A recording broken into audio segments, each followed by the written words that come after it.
Messieurs, dames, bonjour. Je suis très heureux d'être ici avec vous aujourd'hui. Voilà, je vais peut-être surtout présenter en début notre société. J'ai déjà été présenté par la personne qui m'a précédé. D'ailleurs, je ne me souviens plus votre prénom, je suis... Stéphane. Stéphane. D'ailleurs, je vais vous monter un peu le micro. Voilà. Voilà. Merci beaucoup. En ce qui me concerne, voilà, je suis un Tessinois, ça fait 20 ans que je suis en Suisse romande, donc le français devrait plus poser trop de problèmes. Voilà, peut-être, ça va expliquer cet accent bizarre. J'ai un passé de sportif, entre autres, donc c'est quelque chose qui a pas mal touché, on va dire, une certaine... influence sur ma vision du management, sur ma vision de la gestion d'entreprise. Donc vous allez peut-être ressentir ça souvent, en particulier peut-être encore plus sur le thème de la conférence que je vais aussi donner cet après-midi, parce qu'on parle un peu plus, du physique et de la personne. Donc, les 7 défis du management. Pourquoi on parle de ça? Alors, premièrement, qu'est-ce que... C'est juste que ça sonne comme ça? Si. Premièrement, je vous présente juste la société Ismat Group. 3 sociétés. Clinique du travail. Donc, Clinique du travail, c'est un pôle d'experts qui travaille avec les mots du travail, MAUX. Donc, c'est-à-dire, il s'agit d'une équipe de... psychologue du travail et tout ce genre de profil. Vous avez Bings. Bings, c'est un logiciel qui a été développé pour la cartographie de l'absence. Et Ismat, on travaille plus dans le collectif, approche collective. En d'autres termes, ce qui nous résout, pour résumer tout ça, on peut dire que Ismat Group accompagne les entreprises dans la prise en charge de leurs responsabilités envers les collaborateurs. Donc ça, c'est vraiment pour faire un teaser par rapport à ça. Par rapport aux 7 défis du management de demain, pourquoi on parle de ça? Alors, Ismat existe depuis une vingtaine d'années, plus que 20 ans maintenant, et on se rend compte, on a observé un certain nombre de choses, et on se rend compte que dans les dernières années, en particulier dans les 10 dernières années, énormément d'efforts, notamment efforts financiers, ont été mis par les entreprises dans tout ce qui est mesures pour la protection de la santé des collaborateurs, des politiques de gestion des absences, pour ne pas parler de tout ce qui est la table de ping-pong. Aujourd'hui, on a ces nouveaux métiers qui s'appellent le Chief Happiness Officer. Voilà, à voir qu'est-ce que c'est exactement.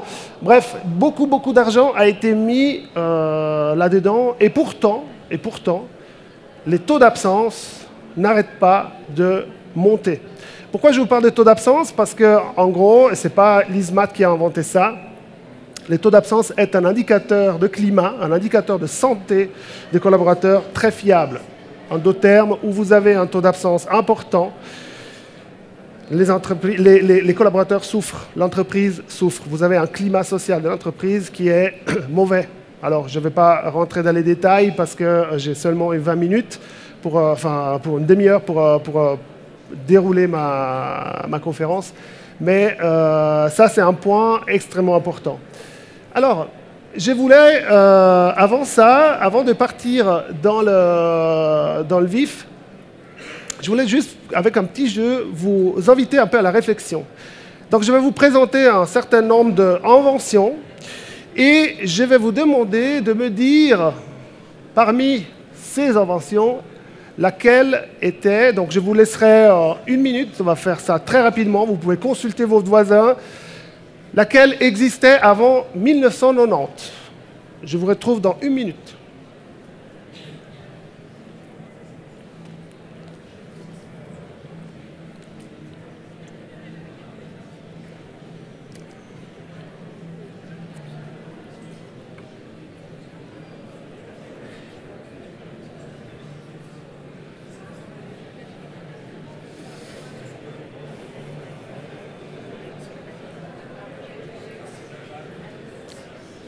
Vous êtes prêts? C'est peut-être un peu moins. Bonjour messieurs, vous arrivez au bon moment. Qu'est-ce qui existait avant 1990? Je vous laisse vous consulter entre vous. Prêts? Je vais vous donner les réponses. L'idée, vous en avez juste 2? Voilà, parfait. L'idée, c'était juste de lancer un peu la machine et de voir un petit peu comment les choses ont évolué dans ces dernières années. Donc, réponse, l'SMS, 1992. Le mail, rendu populaire, 1995. La TV Plasma, 95.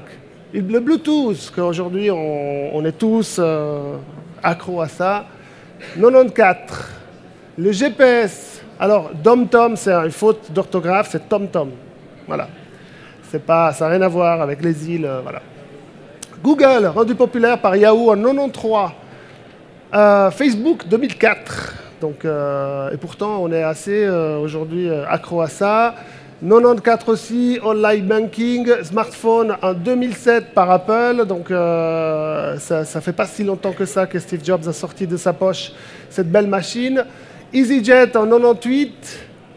Les premiers sites web en 94. Et puis, le Game Boy. Finalement, il y en a un qui existait avant 1990, le Game Boy, que tout le monde connaît, bien sûr. Est-ce que c'était celui que vous aviez voilà. La TV satellite, 94. L'AQ, donc l'accumulateur d'électricité, Energizer. Et puis, la messagerie, lancée par AOL en 98. Et aussi, la photo digitale existait déjà avant. C'était juste pour vous donner un petit aperçu de comment ça a évolué ces 20-25 dernières années. Donc, ce n'est pas pour vous faire sentir plus vieux, ce n'est pas pour vous sabrer le moral pour le reste de la journée. C'est juste pour vous dire que, en fait, il y a pas mal de choses qui ont bougé. Les experts disent aujourd'hui que dans les 5 ans à venir, on aura à peu près les mêmes évolutions, le même nombre d'évolutions que les 25 dernières années. Donc ça, on est en train d'aller vers un futur qui va encore plus vite. Donc je vous laisse imaginer les défis qui nous attendent. Alors, dans ces 20 ans, qu'est-ce qui s'est passé? L'information s'est compressée, les échanges sont accélérés. Donc aujourd'hui, l'information, tout va plus vite. Tout est condensé, tout est vraiment très immédiat. Les prix se sont polarisés, les extrêmes sur des publics cibles. Donc on travaille sur des publics cibles pour fixer les prix. Technologie dématérialisée communautaire. Donc en gros, il n'y a plus le secret. Donc les technologies sont, on a le cloud, on a tout qui est, il y a de moins en moins de physique. Les entreprises ont subi des séismes incessants. Donc on a, par exemple, je discutais il n'y a pas très longtemps avec un chef d'entreprise d'une entreprise du pharma de la région du Gros-de-Vaud. En gros, eux, ils ont été rachetés dans les 15 dernières années 15 fois. Je vous laisse imaginer le chaos à chaque fois. Si la boutique change des patrons tous les ans. Donc les collaborateurs, voilà. Les collaborateurs se sont adaptés mieux. Donc c'est quelque chose, là aussi, qu'on va voir plus dans le détail encore cet après-midi. En d'autres termes, on ne fait plus le même métier. Les spécialistes dans quelque chose, donc il y a une sorte de... On tend vers la transversalité des compétences. Donc quand j'arrive dans une entreprise, surtout les nouvelles générations, on ne va plus rester, ça n'existe plus les CV où j'ai le même employeur de quand je suis apprenti jusqu'à 25 ans dans la même entreprise. J'en vois de moins en moins. Aujourd'hui, voilà, j'arrive dans une entreprise, je prends ce qu'il y a à apprendre et je vais là où je peux évoluer encore et encore et encore. Les réseaux sociaux ont pris le pouvoir. Donc voilà, ça, je ne vais pas prendre plus de temps là-dessus. Je pense que vous êtes tous au courant, vous savez ce qui se passe, même les dérapages qu'on peut lire tous les jours sur la presse. L'intelligence est devenue artificielle. Alors, là aussi, beaucoup d'écrits, beaucoup d'opinions sur cette intelligence artificielle. Alors, l'intelligence artificielle, qu'est-ce que c'est? Ce n'est pas le but de la conférence. Mais en d'autres termes, il y a une sorte de... Ce qu'on observe dans le monde du travail, c'est qu'il y a une sorte d'inversion. C'est-à-dire que jusqu'à un certain moment, l'ordinateur me servait pour faire mon travail. On va aller vers une réalité où moi, je vais servir à l'ordinateur pour faire son travail. Je vous donne un exemple très concret. J'ai eu dans une de mes formations une personne, un avocat, qui est spécialisé dans la propriété intellectuelle. Donc il a une boîte, c'est ça qu'il fait. Si vous avez une idée, vous allez vers lui et il vous protège votre idée propriété intellectuelle. Et en fait, il me dit, mon travail va disparaître tel qu'il est aujourd'hui. Pourquoi? Parce que moi, mon travail, ça va être de renflouer des bases de données. Donc mettre des données, mes connaissances vont partir dans la base de données. Et l'ordinateur, il va faire ce que je fais moi aujourd'hui. Donc la recherche et tout ça. Donc en d'autres termes, un jour, vous avez une idée, vous allez aller dans un site internet, mettre votre idée, la description, et puis c'est le site internet qui va chercher dans la base de données, va vous protéger votre idée. Donc il y a cette tendance à inverser les choses.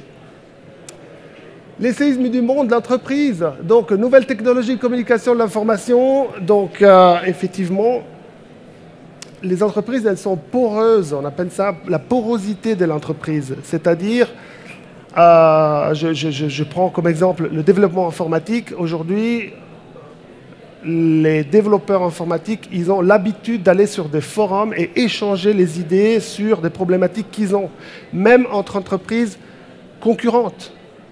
Il y a 20 ans, c'était impensable. C'était chacun pour soi, secret d'État, il ne fallait pas parler avec quelqu'un de l'autre côté de la route. Aujourd'hui, c'est plus comme ça. Donc il y a cette information qui change.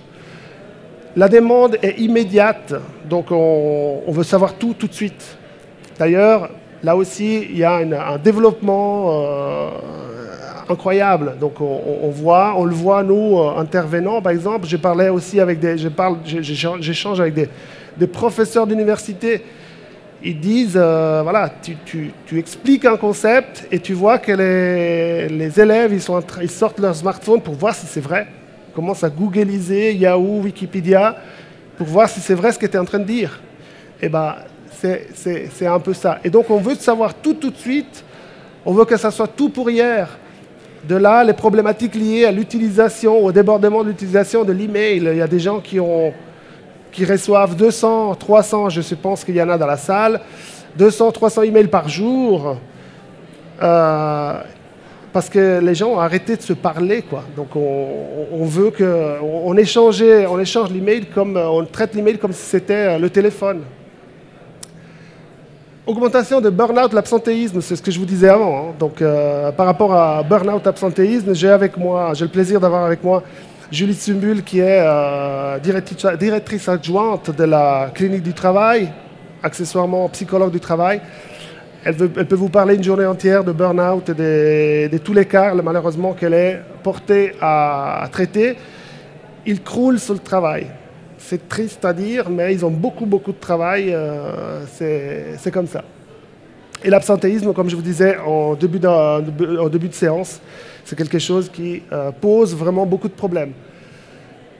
La fréquence des changements structurels. Donc, je vous disais avant, je parlais de cette entreprise qui a changé 15 directions en 15 ans. Donc, c'est compliqué.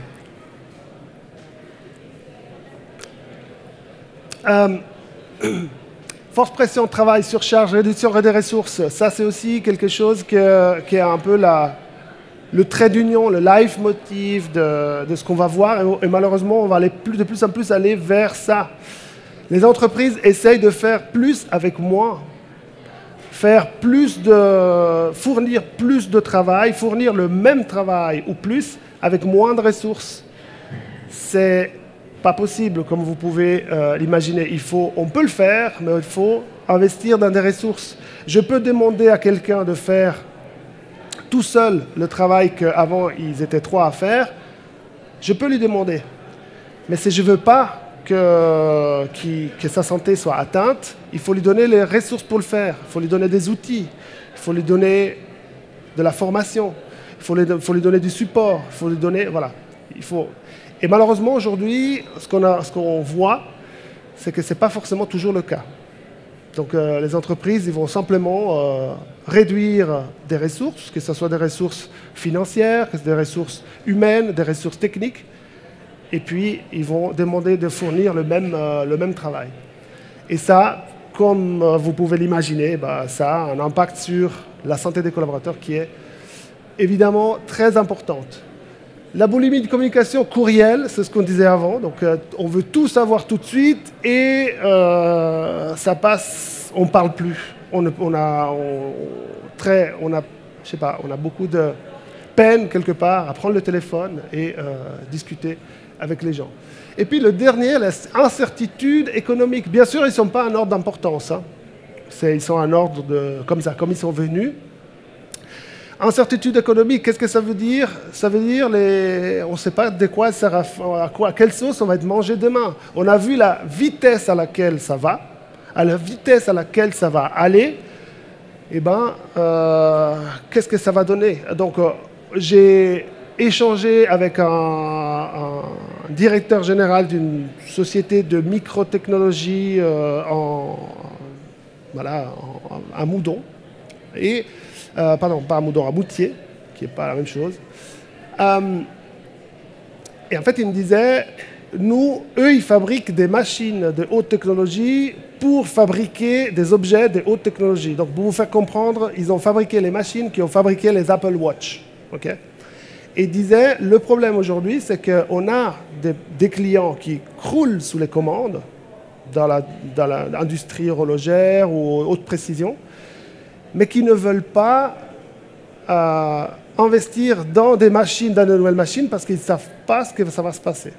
Donc du coup, ils ont peur qu'aujourd'hui, oui, il y a beaucoup de travail, beaucoup de demandes, beaucoup de commandes, mais si on achète des nouvelles machines et ça s'arrête, on va se retrouver avec des machines sous les bras. Donc tout ça, c'est une incertitude qui fait que ça bloque un peu tout.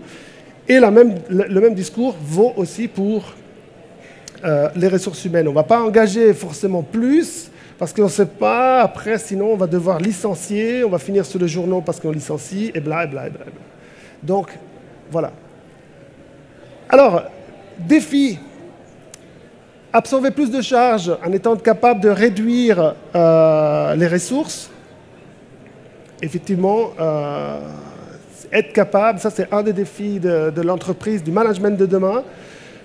Comment on va faire pour faire ça? Comment on va faire? Donc, il n'y a pas 30 000 solutions.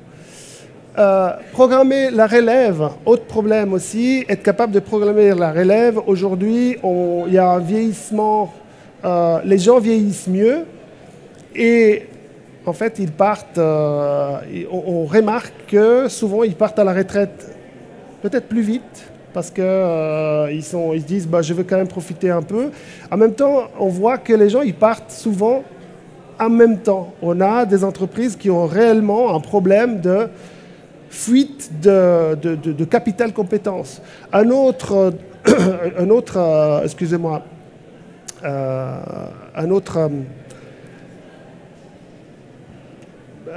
phénomène qui se présente, c'est le phénomène, ce qu'on appelle le bore-out, ou le brown-out. Bore-out, c'est encore autre chose. Brown-out, ça touche en particulier les cadres dans la cinquantaine qui perdent du sens à leur travail et quittent.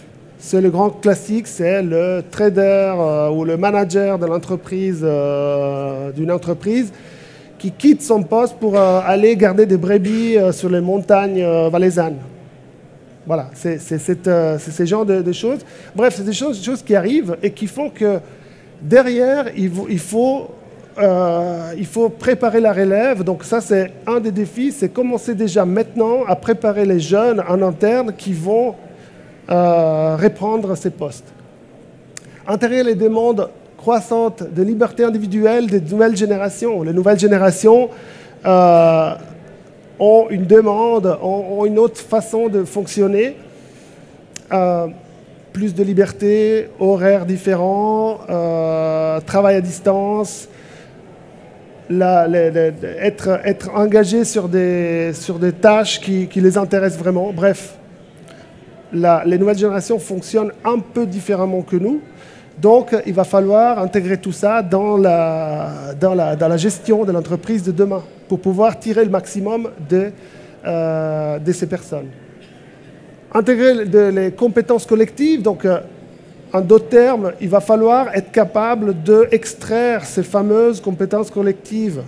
Il va falloir être capable de faire en sorte que les gens puissent échanger, leur donner l'opportunité d'échanger, de faire travailler l'intelligence collective pour sortir les bonnes pratiques généralisables.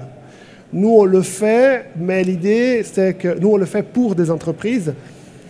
Mais un jour, les entreprises vont devoir apprendre à faire ça. Ça doit être une partie intégrante du management de demain. C'est former continuellement aux exigences des nouvelles technologies, les technologies informatiques. Encore une fois, ça va très très vite et on ne peut pas négliger la nécessité de se tenir à jour avec tout ce qui existe et tout ce qui se fait. Obligé. Et puis, offrir de nouveaux modes de travail, emploi distant, télétravail, fidélisé. Donc, le marketing employeur est quelque chose qui est de plus en plus à la mode. Je ne sais pas si vous connaissez cette application qui s'appelle Glassdoor. Pour ceux qui ne la connaissent pas, c'est une sorte de TripAdvisor des employeurs. Donc, vous avez des commentaires, le management est nul dans mon entreprise, ou alors c'est super, c'est magnifique. Donc les entreprises doivent mettre en place des choses pour attirer et retenir les collaborateurs, ce qui est en contraste en particulier avec le point numéro 3, parce que les nouvelles générations ont de moins en moins tendance à avoir le même employeur pendant 20 ans. Donc je prends ce que j'ai à prendre et je m'en vais. C'est le concept de durabilité de l'emploi. C'est-à-dire que l'idée, moi, que je vais chez un employeur, c'est un peu comme ça que les jeunes réfléchissent. Je vais chez un employeur, je dois sortir de cet employeur, quand je sors de l'autre côté, donc quand je travaille plus, je dois être meilleur qu'avant. Je dois avoir appris des choses. Je dois avoir des compétences que je dois porter ailleurs. Et ça, c'est très important. Donc les entreprises, ils doivent faire en sorte que oui, les collaborateurs rentrent, mais il n'a pas envie de partir, qu'il reste. Et pour ça, il faut donner des challenges, il faut donner des choses intéressantes. La routine est de plus en plus difficile à digérer pour les nouvelles générations. Et puis, augmenter la compétitivité, ça c'est clair, pour assurer la survie économique. Ça c'est un peu... il n'y a rien de nouveau là-dedans. C'est dans tout ça, l'idée c'est faire en sorte qu'on soit plus compétitif. Donc, plus compétitif, comment ? Pour surmonter ces défis, la réactivité. La réactivité va être quelque chose d'extrêmement important. La réactivité, on pourra pas, tout va très vite, on attend, les entreprises veulent ou les clients veulent que son fournisseur soit au taquet à tout moment. Une vision souple des équipes, en gros, une bonne recette, ça va être de lâcher les brides, lâcher les collaborateurs, travailler, développer l'intelligence collective, lâcher les faire, lâchez-le et laisser faire, bien sûr, je ne parle pas de ces nouvelles modes de management sans manager. Je pense personnellement que la leadership est toujours nécessaire, mais il faut que les gens puissent s'exprimer et il y a beaucoup de potentiel qu'on n'exploite pas vraiment. Et puis, privilégier le management orienté résultat plutôt que des investissements démesurés sur des procédures. Il faut que ça soit fluide. Il faut déjà faire, je vois constamment, on le voit dans notre travail, des entreprises qui ont de vieux processus qui ne servent plus à rien et qui sont là et les gens ils le font. Les gens perdent du temps avec ça. Les niveaux de qualité, ils ne sont pas clairs. Les gens font trop, souvent ils en font trop, ils perdent du temps. Donc tout ça, Ça, c'est les 3 points essentiels. On pourrait développer beaucoup plus, j'ai plus le temps. Mais ça, c'est les 3 points essentiels qu'on voit comme recette pour, on va dire, bâtir la machine de demain. Je crois que j'ai encore quelques minutes pour ceux qui veulent poser quelques questions. S'il y en a, avec grand plaisir.